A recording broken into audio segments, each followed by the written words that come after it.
Bom dia a todos aqui presentes, aos nossos irmãos que estão em casa também via Zoom e aqueles que vão nos acompanhar depois, né? Quando o vídeo for para o YouTube. Graça e paz, amém? Vamos orar? Feche seus olhos, vamos orar ao Senhor. Santo e eterno Deus, em nome de Jesus, nos achegamos ao Senhor. Gratos porque o Senhor nos ouve, porque o Senhor é bom, porque a misericórdia do Senhor durará sempre. Aqui está a tua igreja, Senhor. Olhe para nós com bondade. Sem o Senhor nós não podemos fazer nada. Por favor, Espírito Santo, abra as mentes e corações para a glória do Senhor. Que as palavras dos meus lábios e o meditar do coração sejam agradáveis na tua presença. Rocha minha e Redentor meu. Amém.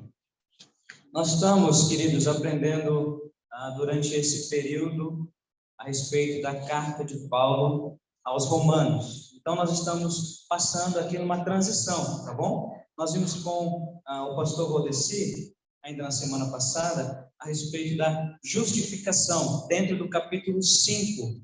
E aí o pastor Rodeci foi do versículo 1 até o fim, os 21 versículos que o capítulo 5 tem. Então, você pode abrir a sua Bíblia aí hoje, no capítulo 6 de Romanos, tá bom? E mantenha a sua Bíblia aberta até o fim do nosso estudo.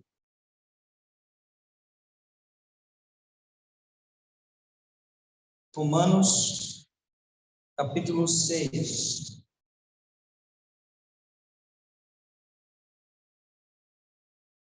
Pensando ainda na justificação, como nós vimos no capítulo 5, em Adão, toda a raça humana, ela caiu em pecado e em miséria. Mas aí nós vimos no finalzinho do capítulo 5, que em Cristo, o segundo Adão, nós podemos vencer a morte. Aleluia! Uma boa notícia, né? Podemos, então, ser libertos do pecado e da morte. Todos aqueles que estão no reinado da graça, eles foram libertos da tirania do pecado, do poder do pecado. Pois, olha aí o verso 20 do capítulo 5 na sua Bíblia. Pois onde abundou o pecado, superabundou a graça. É o que diz o versículo para nós. Sobreveio a lei para que abundasse a ofensa, mas onde abundou o pecado, superabundou a graça. Como diz o pastor Hernandes Dias Lopes, nós podemos então desfraldar as bandeiras da nossa liberdade, porque nós somos livres em Cristo. Amém. Mas devemos lembrar também aqui que existem 3 aspectos da nossa salvação, e o pastor Rodeci, semana passada, colocou uma ilustração para nós, que infelizmente não trouxe hoje para vocês, uma ilustração de uma porta. Então, primeiro, nesse aspecto da salvação, vem a justificação, que é a porta, que é a entrada na vida cristã. Somos tornados justos porque Jesus morreu no nosso lugar. O segundo, que é o nosso assunto hoje, é a santificação, que seria o caminho da vida cristã. Então, nós entramos pela justificação, que é a porta, e o caminho da vida cristã é a santificação, que é o nosso tema hoje. E o fim, então, é a glorificação, que chegue logo, né, queridos? É a glorificação, é a vida eterna com Cristo. Então, nós estamos passando, como eu já falei, da justificação para a santificação. Então, é necessário aqui nós apresentarmos as diferenças, né, entre esses 2 aspectos na vida do crente. A justificação é a nossa posição em Cristo. Quem nós somos, porque nós fomos justificados, é um fato consumado. Então, nós fomos tornados justos, é nossa justificação. Nós fomos tornados justos diante de Deus, que é o justo juiz. A santificação, por outro lado, não é a posição, mas a prática em Cristo, tá certo? Ela se inicia junto com a justificação. Deus é quem realiza. É também uma obra de Deus. Ele nos torna santos. Mas uma responsabilidade do homem, uma responsabilidade minha e sua, como nós vamos ver hoje. A justificação mostra que o pecado foi pago. A santificação mostra que nós somos salvos do poder do pecado. Enquanto a justificação mostra que nós fomos salvos da culpa do pecado, a santificação mostra que nós somos salvos do poder do pecado.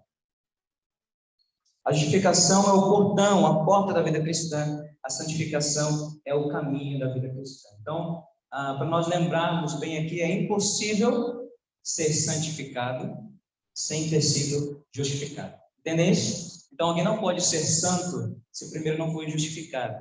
faz sentido quando nós pensamos que é impossível obter a vida eterna através das obras. Já aprendemos isso, né? Porque como vou buscar obras e ser santo se primeiro me justificar? Então, o primeiro passo aqui é a justificação. Então, nós vamos entrar no tema de hoje, no texto bíblico.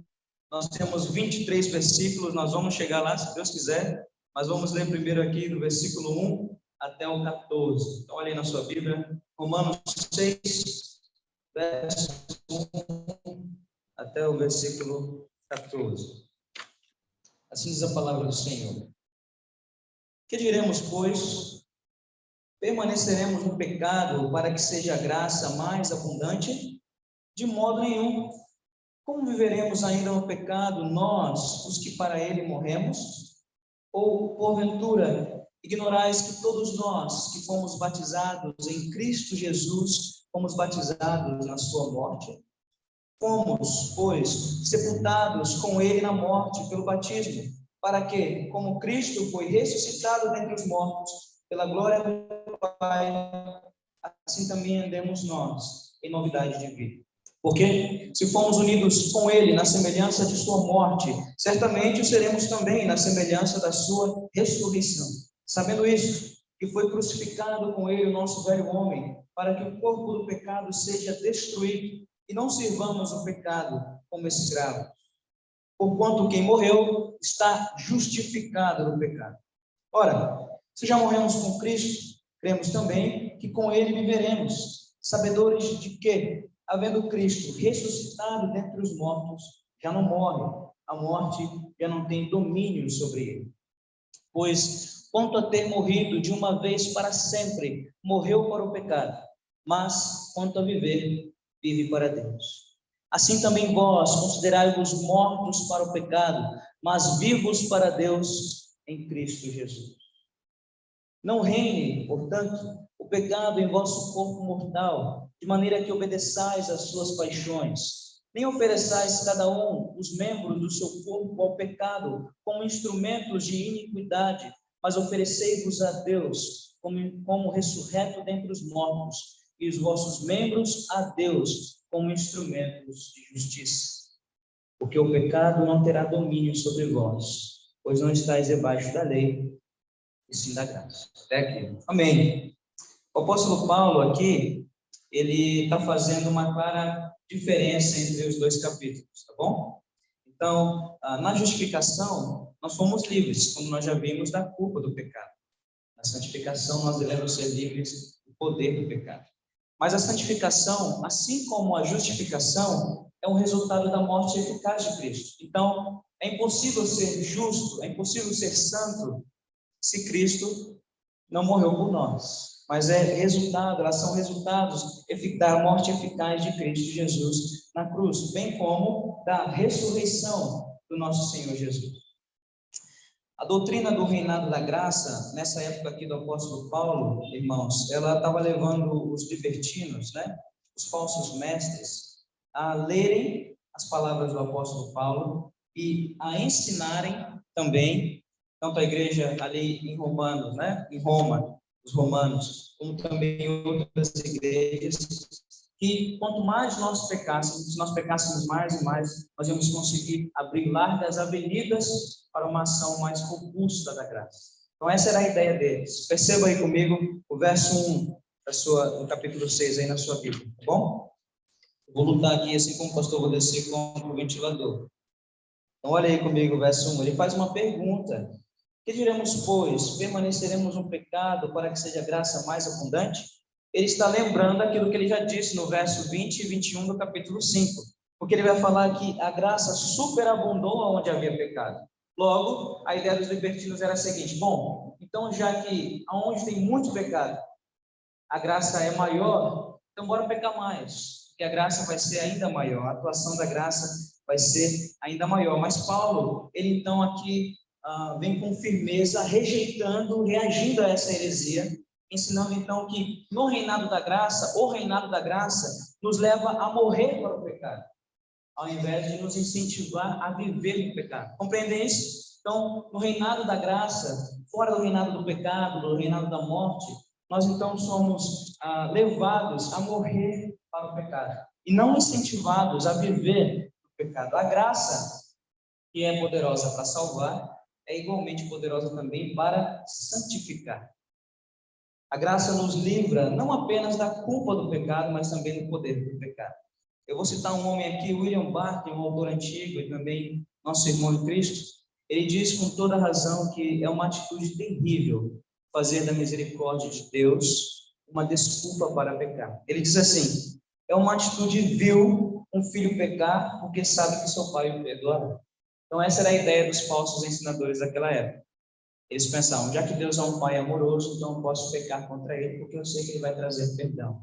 Na verdade, isso mostra que não há salvação, tá bom? Porque o reinado da graça igualmente nos leva à santificação. Então, aqui em Romanos, capítulo 6, do verso 1 até o 23, nós encontramos dois argumentos de Paulo. Nós vamos trabalhar dentro desses dois argumentos contra aqueles que procuravam transformar a graça em libertinagem. O primeiro argumento é que nós devemos viver em santidade porque estamos unidos a Jesus pelo batismo. Nós vamos explicar mais isso aqui, mas mais uma vez eu vou ler. Nós devemos viver em santidade porque estamos unidos a Jesus pelo batismo. O segundo argumento do apóstolo Paulo é que devemos viver em santidade porque nos tornamos servos, escravos da justiça, escravos de Deus, servos de Deus pela conversão. Tá bom?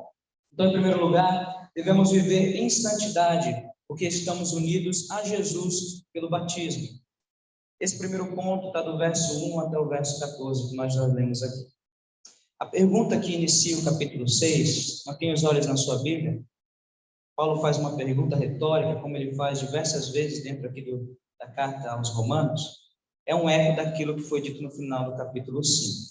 Que os libertinos pensavam assim: se onde abundou o pecado, superabundou a graça, será que nós não deveríamos pecar em maior quantidade para alcançar mais graça? Como é que Paulo responde?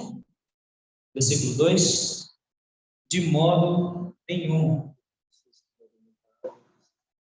Não pode ser assim. Não será dessa forma. Não é da forma que vocês estão pensando. E Paulo é firme ao dizer isso. De fato, ele está dizendo, de jeito nenhum, de forma alguma. Nós vamos encontrar aqui, então, 3 verbos nesses 14 versículos que regem esse primeiro argumento do apóstolo Paulo. E os verbos são saber, considerar e oferecer. Tá certo? 3 verbos que vão regir aqui essa primeira parte: saber, considerar e oferecer. Primeiramente, nós devemos saber. A fé cristã, queridos, tanto no saber aqui como no considerar, mostra que a fé ela não é cega. A fé não está fundamentada no escuro. A fé é fundamentada no conhecimento. Crer é também pensar, tá bom? Então, o cristão também pensa e ele deve considerar, ele deve saber, porque a ignorância da verdade não glorifica a Deus e também não traz crescimento na graça. Lembra do nosso tema lá em 2 Pedro, nos versos finais? Antes, crescer na graça e no conhecimento do nosso Senhor Jesus Cristo. Então, para que haja crescimento em graça, é necessário ter, para que haja crescimento na graça, é necessário ter conhecimento. Bom, o segredo de uma vida santificada está na mente. É por isso que nós devemos saber e considerar. Vai começar com aquilo que está na nossa mente, tá bom? Não apenas as nossas práticas, mas algo tem que mudar aqui dentro. Por isso nós devemos saber. Mas a pergunta, olhando para esses versículos, é a seguinte: o que nós devemos saber? Se nós devemos saber alguma coisa, o que é que nós devemos saber? Primeiramente, nós devemos saber que já morremos para o pecado. Leia o versículo 2 comigo. De modo nenhum. Como viveremos ainda no pecado? Nós, que para ele morremos. Se nós tivéssemos que escolher um versículo tema, seria esse aqui o nosso versículo. Como nós poderemos viver para o pecado, sendo que para o pecado nós já morremos? É a pergunta do apóstolo no verso. Ela faz sentido porque a morte e a vida elas não podem coexistir. Se nós morremos para algo, nós não viveremos para ele. É impossível estarmos mortos e vivos para alguma coisa ao mesmo tempo. Seria uma incoerência, né? Então, Paulo fecha o argumento dos falsos ensinadores. Como é possível termos morrido para o pecado e ainda vivermos nele? É uma incoerência, isso não pode acontecer. Nós não estamos vivos e mortos por alguma coisa ao mesmo tempo.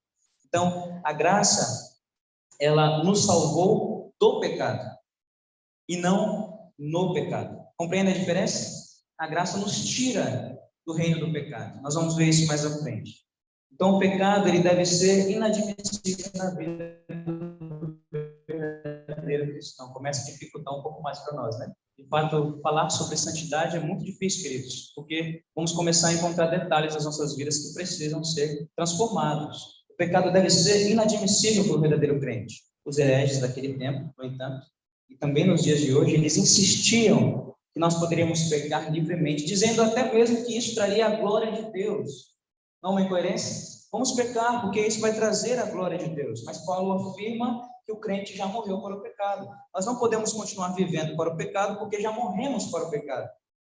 Isso não significa de forma alguma, o verso 2 não significa que nós nunca mais pecaremos. Nós sabemos que lutamos contra o pecado, não é verdade? O pecado é uma luta, mas Paulo está dizendo não da impossibilidade do pecado, mas do domínio do pecado, tá certo? É a diferença. Não porque nós não vamos mais pecar, nós podemos ver isso lá no capítulo 7, veremos mais à frente. O próprio apóstolo vai dizer: eu quero fazer o bem, mas eu não consigo. Ele diz, porque ele sabe que a natureza pecaminosa ainda está nele, mas ele está falando aqui sobre o domínio do pecado. Pois a união com Cristo, sendo a única fonte de santidade, nós estamos unidos a Cristo. Se a união com Cristo é a única fonte de santidade, ela não pode ser fonte do pecado, certo? Afinal, nós estamos unidos a Ele, nós somos um com Ele. Se Ele não peca, Ele não é fonte do pecado para nós, mas sim de santidade.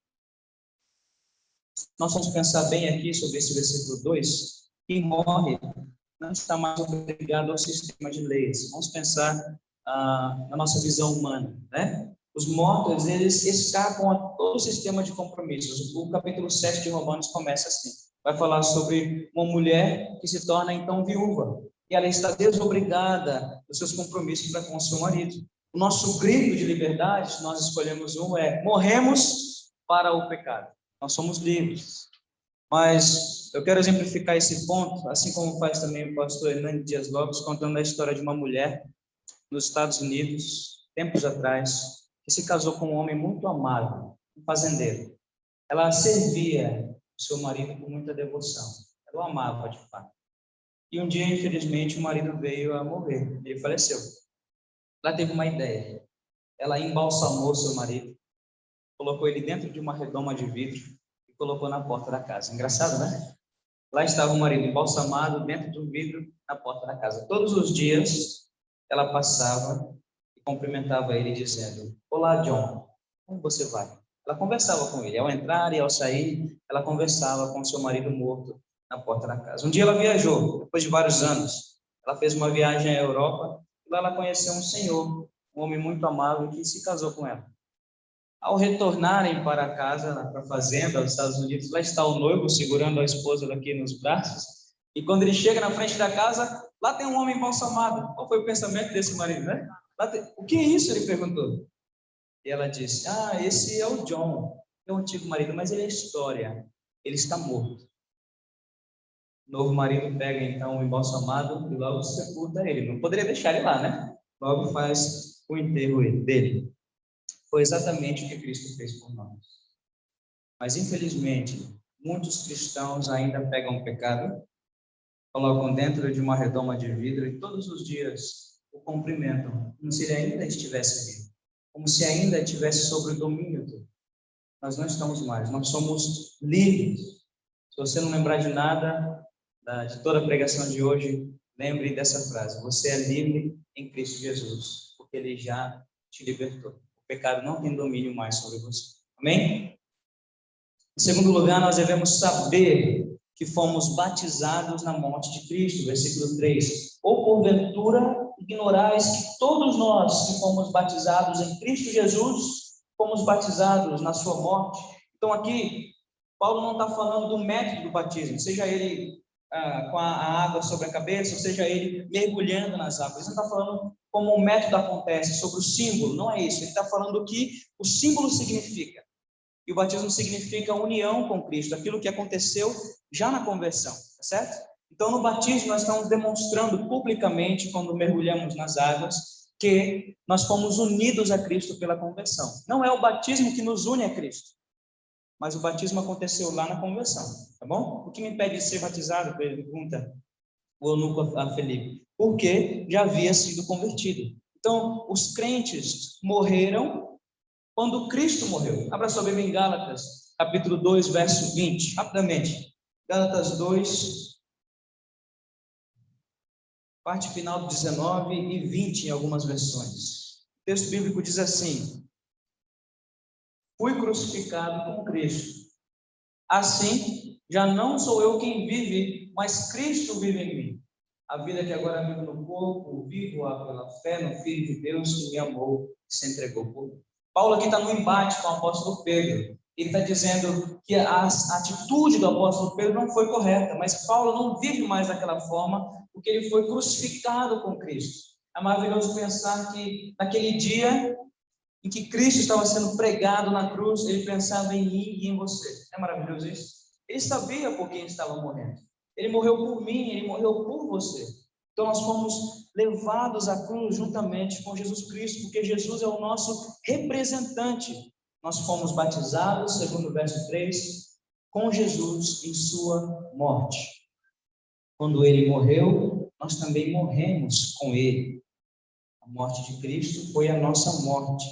Então, o nosso batismo é uma espécie de funeral, tá bom? O seu batismo e o meu batismo é uma espécie de funeral, porque nós fomos levados à cruz juntamente com Jesus Cristo. Por isso, devemos saber que fomos batizados na morte de Cristo. Mas também, em terceiro lugar, devemos saber que ressuscitamos com Cristo. Assim como Cristo morreu e ressuscitou, nós também, verso 4, verso 5, fomos, pois, sepultados com ele na morte pelo batismo. Para quê? Como Cristo foi ressuscitado dentre os mortos pela glória do Pai, assim também andemos nós em novidade de vida.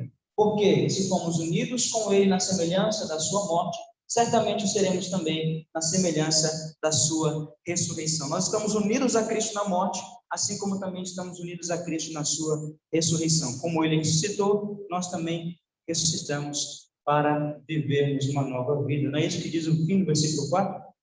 Assim também andemos nós em novidade de vida.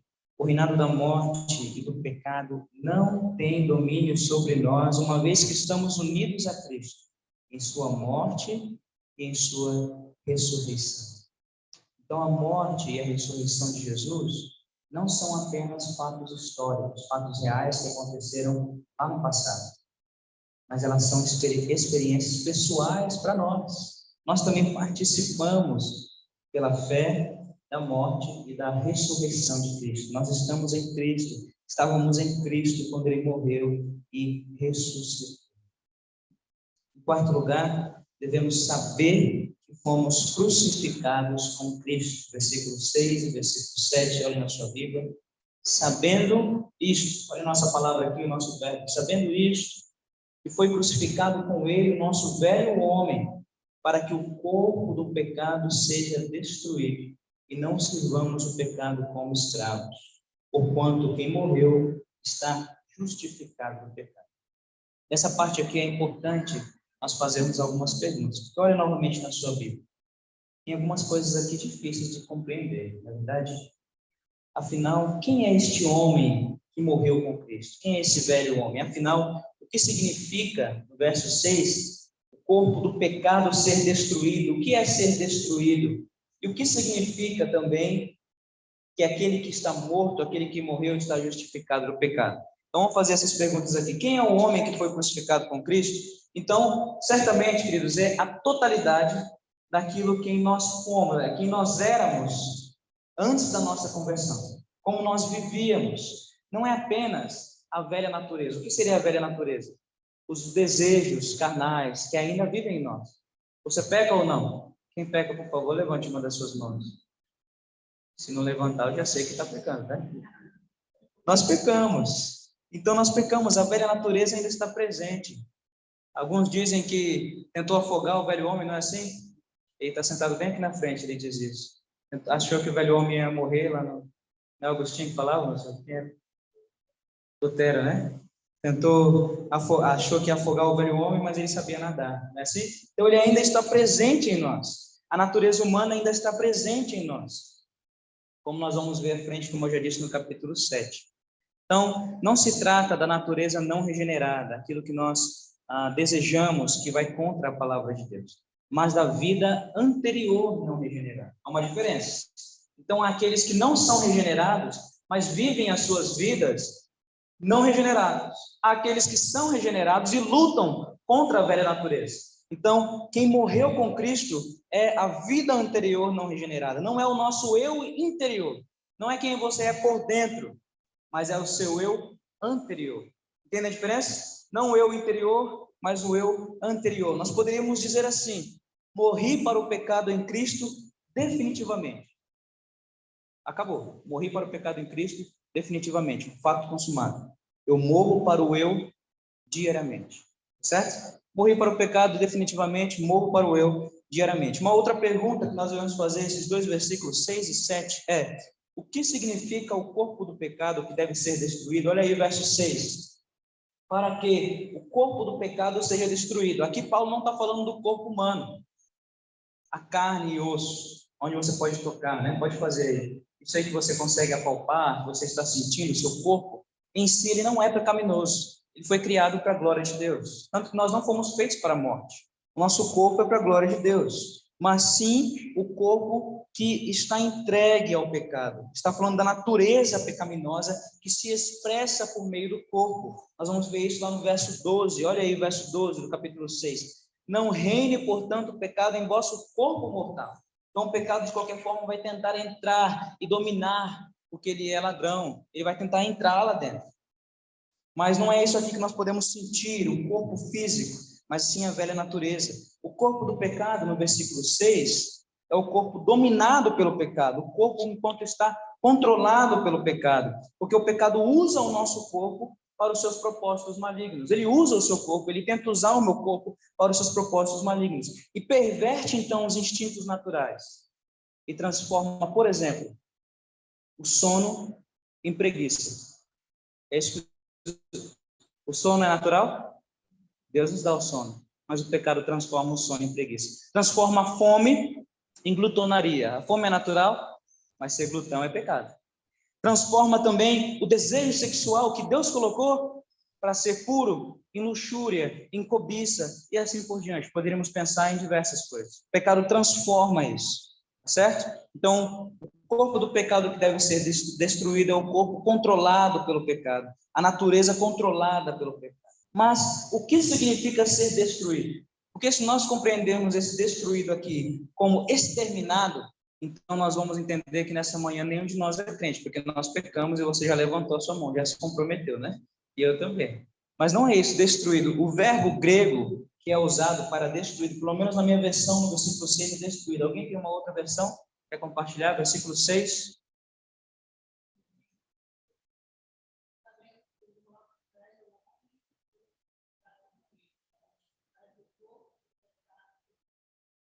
Destruído também. Uhum. Destruído, né? Mas esse termo aqui ele vai ser usado também lá no versículo, no capítulo 7 de Romanos. E a palavra grega ela significa derrotado, vencido, destituído de poder. É isso que essa palavra significa, esse destruído aqui. Então o poder do pecado é tirado. A natureza de Adão, a natureza pecaminosa, ela não foi eliminada na conversão, porque nós vivemos em um mundo caído. Ela está presente em você, ela está presente em mim. Mas nós recebemos poder para viver uma vida de poder, vencendo, dominando, subjugando o pecado. Nós recebemos poder através do Espírito Santo, então, para vencer o pecado. Então, ser destruído é ser destituído de poder, tá bom? No versículo 6. E por fim, o que Paulo quis dizer quando afirmou que aquele que morreu está justificado no pecado? Verso 7. Porquanto quem morreu está justificado no pecado. Bom, não existe, nós sabemos disso, não existe outro meio de estar livre do pecado a não ser o quê? Morte. É necessário uma morte, tá certo? Porque Deus disse já na lei, é necessária a morte. Alguém vai precisar morrer. Então não existe outro meio de nos livrar do pecado a não ser a morte. Quem morre, então, está livre das suas obrigações. É exatamente por isso que Cristo teve que morrer em nosso lugar, porque Ele pagou a nossa dívida. Ele paga a nossa dívida para o Pai e nos dá, então, nova vida. Como nós já vimos, a morte de Jesus é a nossa morte, Ele é o nosso cabeça, o nosso representante legal diante do juiz. Agora, nem a lei, nem o pecado têm direito sobre nós. Aleluia. A lei e o pecado não têm mais direito sobre nós. Nós merecíamos morrer por conta do pecado. Mas Jesus morreu no nosso lugar.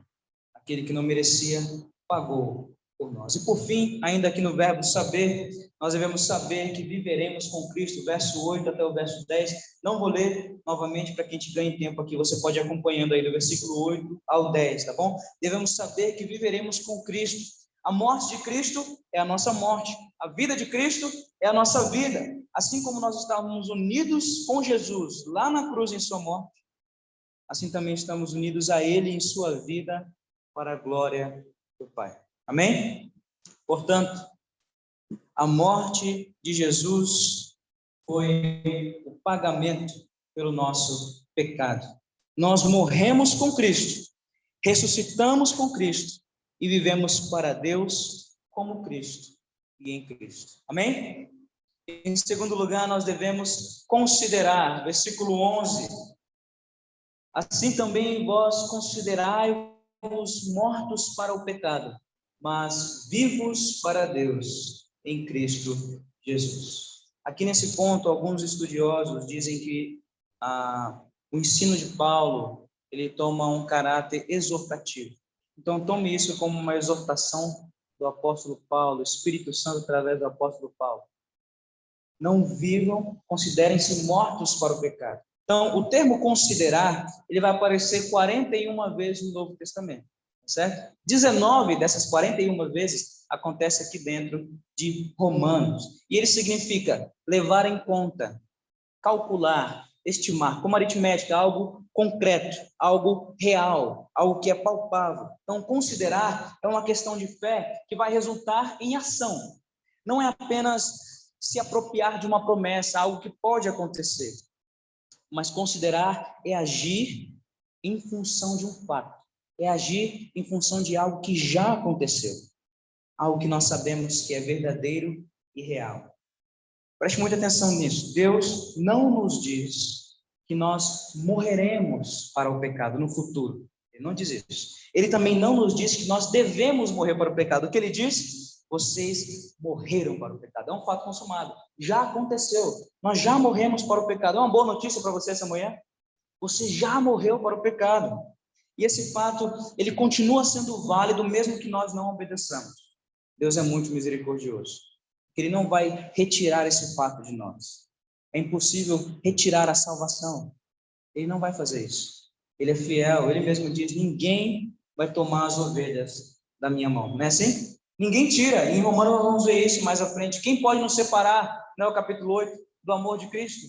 Ninguém. Nem as coisas mais terríveis dessa vida ou da vida celestial ou infernal. Nada pode separar. Nada. Amém. Nós não podemos sair da mão do Cordeiro. Então, nós já morremos para o pecado, um fato consumado, apesar da nossa falta de obediência.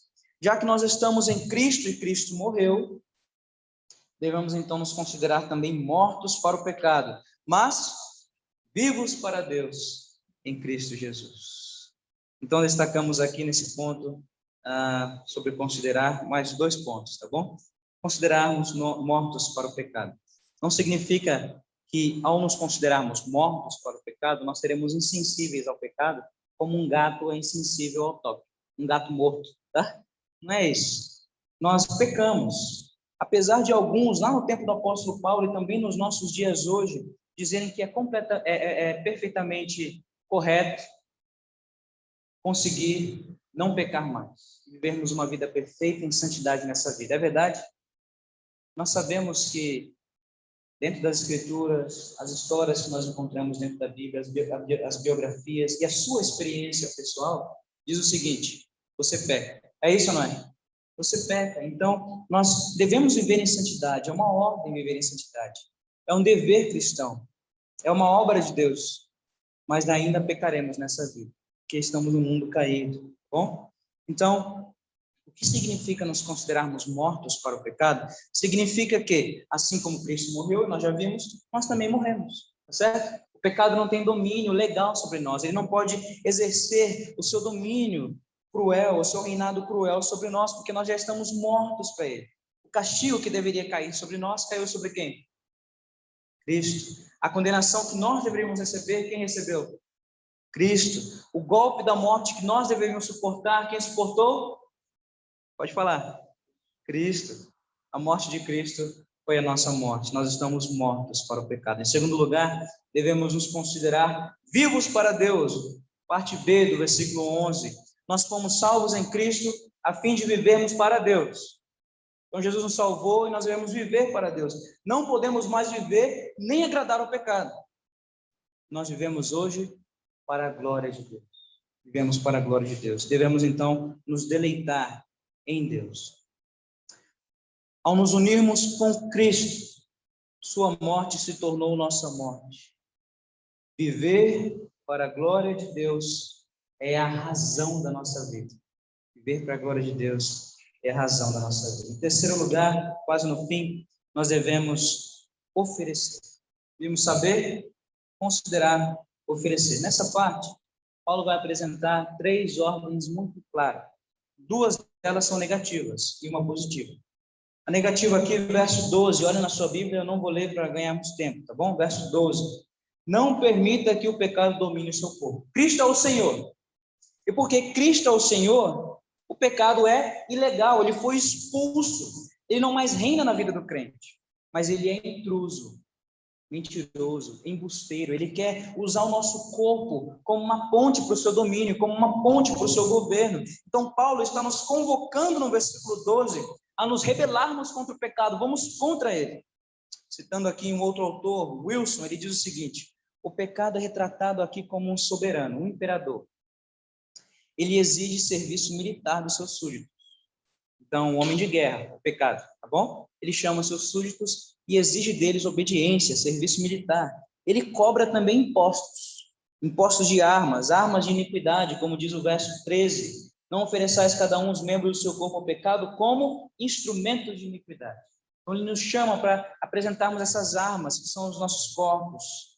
Então, ele dá o soldo de morte, o pagamento, que é o verso 23. O salário do pecado é a morte. Então, ele dá o soldo de morte, o seu salário. Ele chama, obriga, cobra e paga. Paga com juros, tá bom? Segundo ponto, não ofereça os membros do seu corpo ao pecado.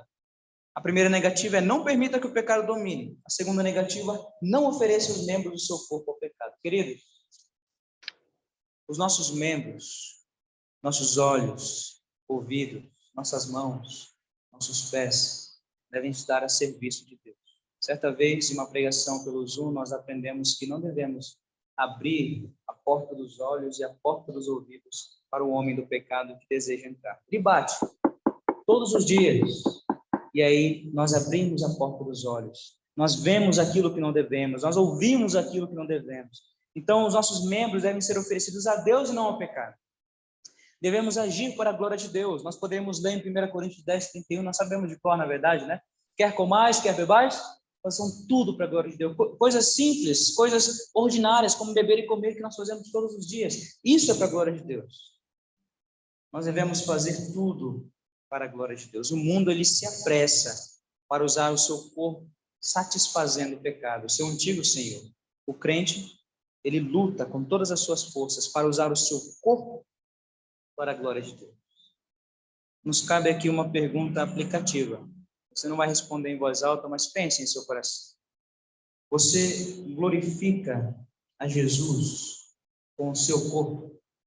O que você assiste, o que você ouve, aonde você vai, as suas companhias, glorifica a Deus. Para onde seus pés se apressam, glorifica a Deus. Você glorifica a Jesus com o seu corpo. Então, a ordem positiva, terminando essa parte, ofereça-se a Deus. Verso 13, parte B. Devemos nos consagrar a Deus no sentido de nos oferecermos a Ele. Os nossos corpos foram criados e foram comprados por Ele. Ele criou e comprou. Então devem estar a serviço de Deus, para a glória de Deus. No reinado do pecado, as pessoas são escravas e se atolam cada vez mais nos seus vícios, nas suas perversões. Já no reinado da graça, como nós já vimos, elas não apenas são livres, aprendemos isso semana passada com o pastor Rodeci, mas elas também reinam. Elas reinam juntamente com Jesus Cristo. O mundo, queridos, está embriagado com a taça da morte. O crente aguarda o banquete glorioso.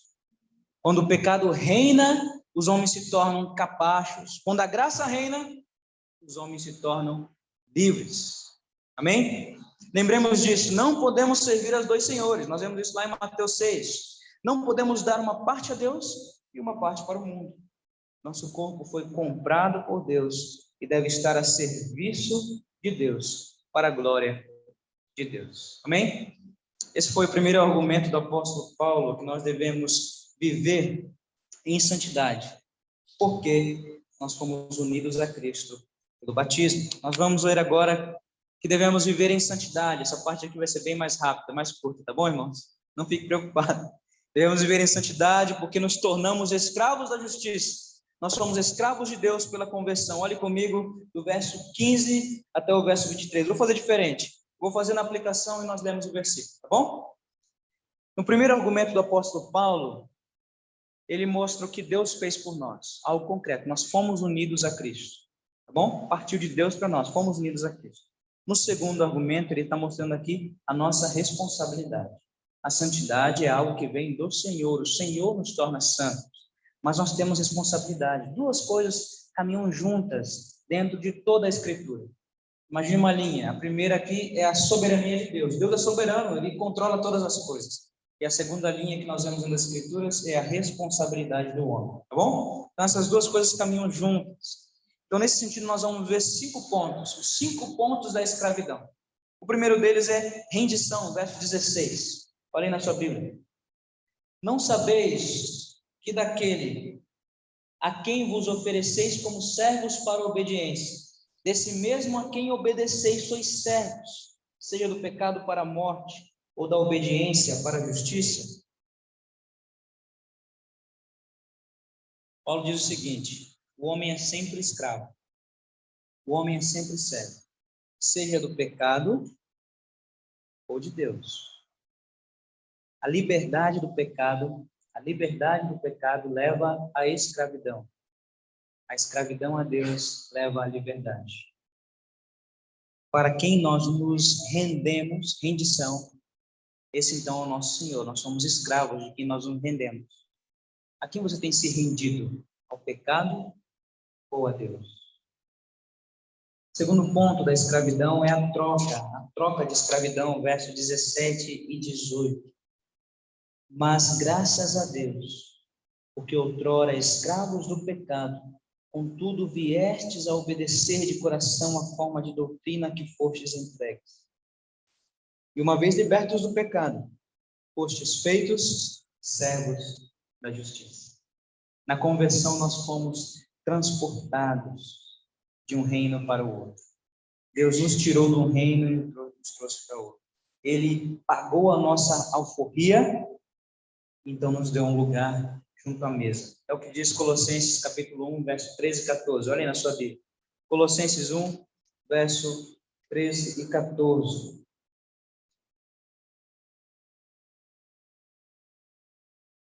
O texto diz: ele nos libertou do império das trevas e nos transportou para o reino do Filho do seu amor, no qual nós temos a remissão, a redenção, a remissão dos pecados. Então, o Senhor, Deus, vai até o reino do pecado e nos transporta para o reino do Filho do seu amor. Nos tira. Mas espera lá. Nós estamos em um outro reino. É isso ou não é? Estávamos debaixo de um império, de um reinado. Estamos agora debaixo de outro império, de outro reinado.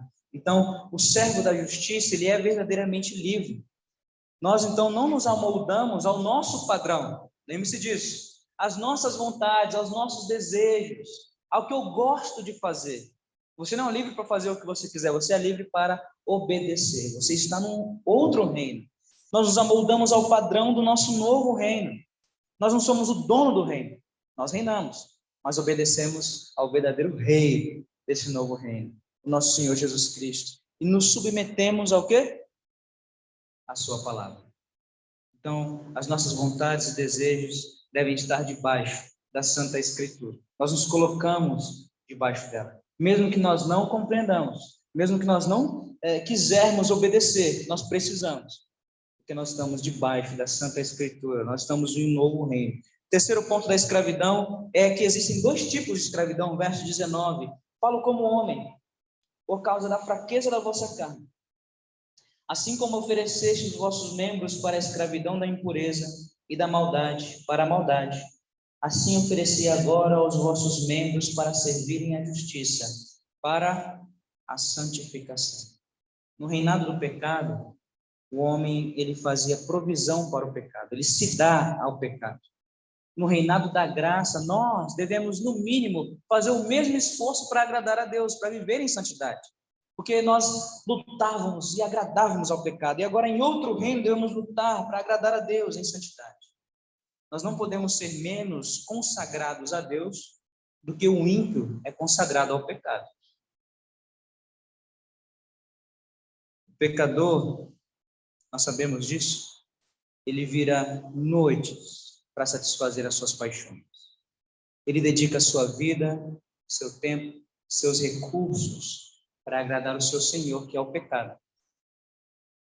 Depois de convertidos, pense nisso, depois de convertidos, libertos e salvos, teríamos nós uma dedicação inferior para agradar a Deus?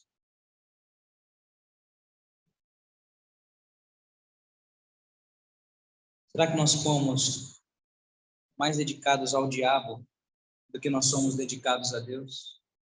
Pense nisso. Em terceiro lugar, na verdade, em quarto lugar, a escravidão livre, o paradoxo, no verso 20 e 22, até o 22. Porque quando éreis escravos do pecado, estáveis isentos em relação à justiça. Naquele tempo, que resultados colhestes? Somente as coisas de que agora vos envergonhais, porque o fim delas é morte. Agora, porém, libertos do pecado, transformados em servos de Deus, tendes o vosso fruto para a santificação, e por fim, a vida eterna. Como nós já vimos antes aqui no estudo, a liberdade do pecado é escravidão, mas a escravidão a Deus é liberdade, tá bom? Liberdade do pecado é escravidão, mas a escravidão a Deus é liberdade. A liberdade do pecado, ela termina em morte, ela desemboca na morte. A escravidão a Deus promove vida, nos dá vida. O homem que se acha livre, entre aspas, né? Para fazer o que bem deseja, é na verdade o quê? Escravo do pecado, servo do pecado. Mas o servo de Deus não é dominado como os demais. Ele tem o quê? Domínio próprio. O servo de Deus tem domínio próprio. Não do fruto do Espírito, o fruto do Espírito, ele tem domínio próprio. Por fim, o quinto ponto da escravidão, pagamento do pecado, pagamento do antigo Senhor, verso 23, porque o salário do pecado é a morte. O salário é aquilo que nós merecemos pelo que nós fazemos. O homem do pecado recebe a morte, não no sentido físico, porque o homem justo também morre, não é verdade? Mas no sentido espiritual, nessa vida e na do porvir. No reinado do pecado, os homens recebem com juros e correção. Pelos nossos pecados, nós merecíamos morrer, pois o pecado está grávido da morte. Mas Deus, Ele não nos dá salário, aleluia, Ele nos dá algo muito melhor e generoso. Ele dá uma dádiva. Verso 23, mas o dom gratuito de Deus é a vida eterna em Cristo Jesus, o nosso Senhor. Por sua graça maravilhosa, Ele nos dá a vida eterna, por nossa união com Cristo. A vida eterna não é um prêmio que nós conquistamos, não é mérito nosso, mas é uma dádiva gratuita e imerecida, dada por Deus. As palavras do Santo Agostinho: quanto mais escravo de Cristo sou, tanto mais livre me sinto. Algumas aplicações, então, para nós encerrarmos.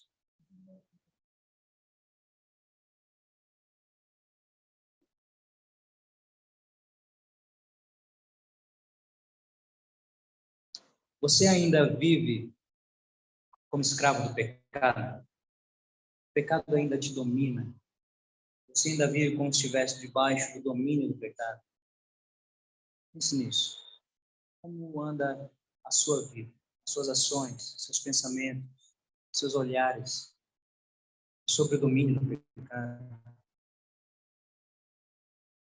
Você tem desfrutado da liberdade em Cristo? Lá no passado, quando a escravidão seria abolida nos Estados Unidos, uma emenda teve que ser feita na Constituição.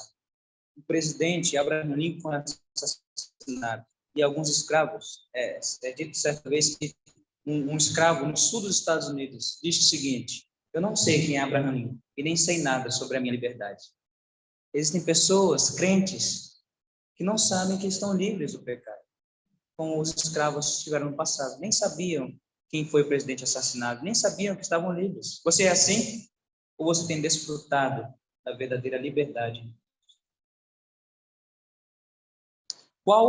A qual Senhor seus membros são oferecidos? Ao pecado ou a Cristo? A quem você tem dado o seu corpo? É ao pecado ou a Cristo? Quem você deixa entrar na sua casa, o homem do pecado ou Cristo? Não é assim que nós cantamos para as crianças? Alguém bate a porta, o mal quer entrar, né? E nós cantamos para as crianças: não, não, não. Não é assim? Você não vai entrar aqui. Mas muitos crentes cantam para as crianças, mas no fundo eles: mas olha, tem a porta dos fundos, tá certo? Dê a volta e entre por lá. Você tem servido, entregado o seu corpo ao pecado ou a Cristo? E por fim, você tem buscado a santidade? Vamos ler juntos Hebreus, vai aparecer aqui no slide para nós, Hebreus, versos 12, 14. 1, 2, 3. Buscai a santificação, sem a qual ninguém verá o Senhor. Que o Senhor nos ajude. Amém? Baixe sua cabeça e vamos orar.